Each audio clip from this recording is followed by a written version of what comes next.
The doorbell rang. It was the first of the month. Rent day. I hated rent day. Not because of the money, but because of her. I opened the door. Vanessa was standing there. She was wearing a red dress, expensive heels, and a smug smile. "Hi, Sarah," she said. She didn't ask how I was, she just held out her hand. Manicured nails, waiting for cash. "Tom said the check is ready?" I sighed. I turned to my husband, Tom. He was sitting on the couch, watching TV. He didn't look up. "It's on the counter, honey," he said. "Just give it to her." I picked up the envelope, $2,500, from our joint account. I handed it to Vanessa. She snatched it. "Thanks," she said. Then she looked past me, at Tom. "The landscaping looks a bit messy, Tom. As your landlord, I expect the property to be maintained." "I'll make sure he does it," I said. She smirked. "Good girl." She turned and walked to her car, a brand new Mercedes. I closed the door. I felt small. I felt disrespected. I didn't know that I had just paid my husband's girlfriend to sleep with him. Let me explain the arrangement. Tom and I have been married for 5 years. He is a real estate consultant. Or so he says.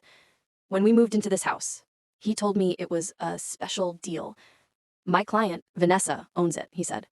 She is letting us rent it cheap. Just $2,500 a month. But we have to pay her directly. No banks, no wire transfers.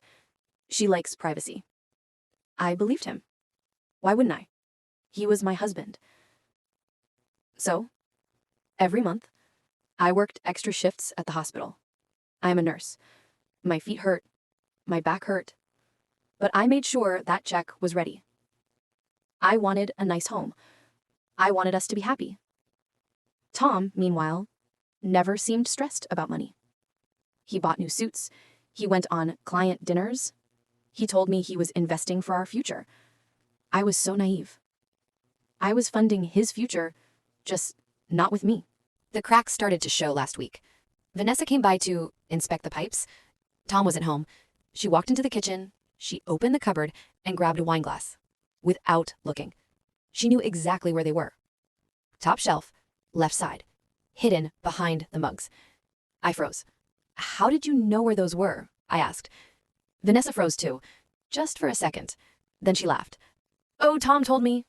He said you keep a tidy kitchen, unlike his last tenant." It was a weird comment, but I let it go. Then she walked into the bedroom. "Is the master bath leaking?" she asked. She walked straight to the closet. Not the bathroom. The closet.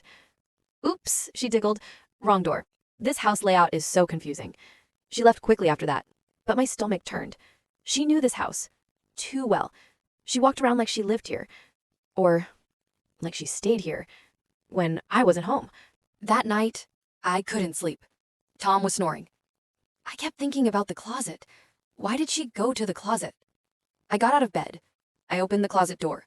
Tom keeps a safe in the back. Usually it is locked, but tonight, the light was blinking red. Battery low. The mechanism had failed.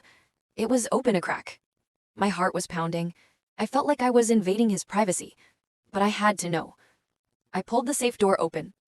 Inside, there was no cash. There was no gold. Just a stack of papers.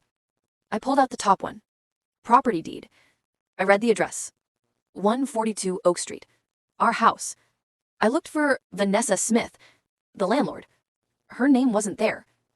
The owner listed was Thomas J. Miller, my husband. And next to his name, purchase date, 3 years ago. My knees gave out. I sat on the floor. We didn't rent this house. Tom bought it before we got married. He owned it 100%. So where was the $2,500 going every month for 3 years? I did the math. $90,000. I had written checks for $90,000 to a woman who didn't own the house. I dug deeper into the safe. Under the deed, I found an envelope. It was full of receipts. Tiffany's, Cartier, the Mercedes dealership, and photos. Printed photos. Tom and Vanessa on a boat, in a hotel room, in our bed. The dates on the photos matched the dates I was working night shifts. The puzzle pieces snapped together. It wasn't a rental agreement.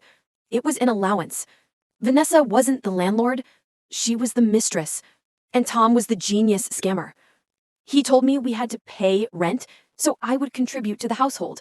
But since he owned the house, he didn't need the money for a mortgage. He took my money and handed it straight to her to keep her happy, to buy her silence, to buy her that Mercedes. I was paying her salary. I was funding my own betrayal. I wanted to wake him up. I wanted to scream. But screaming is free. And I wanted my $90,000 back. I put everything back in the safe. I closed the door. I went back to bed. I didn't sleep.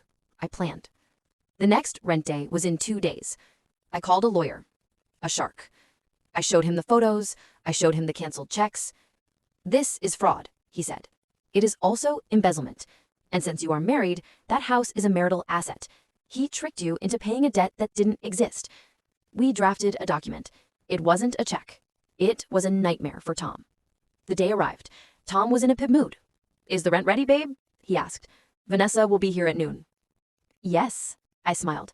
It's ready. I put a little bonus in there too. She's been such a good landlord. Tom laughed. That's nice of you. He had no idea. Ding dong. Vanessa arrived, right on time. She looked even more smug than usual. Hey, Sarah, she said. Got the check? Tom stood behind me, smiling his fake smile. Hi, Vanessa, I said. Actually, we have a problem with the house. Vanessa frowned. What problem? The deed, I said. The room went silent. Tom's smile vanished. What did you say? He whispered. The deed, I repeated. I found it. In the safe. It says Tom owns the house. So I'm confused, Vanessa.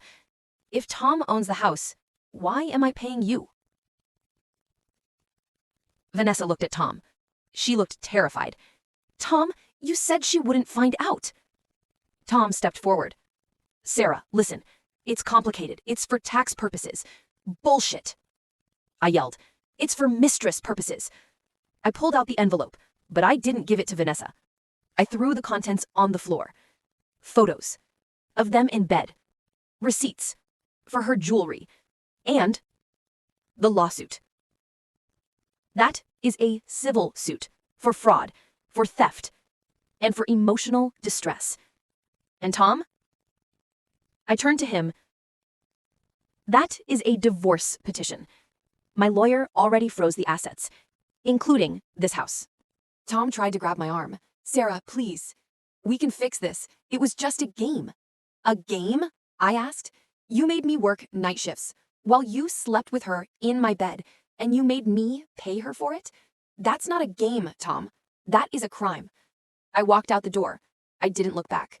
The court case was brutal, but the judge was on my side. He called it financial abuse because Tom used fraud to extract money from me. The judge awarded me the house, the entire house, as repayment for the $90,000 and damages. Tom is living in a studio apartment now, and Vanessa, she had to sell the Mercedes to pay for her own lawyer because I sued her directly for the money. She tried to say she was an employee. The judge laughed. Now I live in my house, mortgage-free, rent-free, and mistress-free. Sometimes when the doorbell rings, I still get a little anxious. But then I remember I'm the only name on the deed now, and nobody collects rent here but me. Ladies, listen to me. If your husband says he is renting from a friend, ask to see the lease. Ask to see the owner. And never, ever pay cash to a woman in a red dress, unless you want to pay for your own replacement. If you liked this story of financial justice, you will love the next one. Click the video on screen now.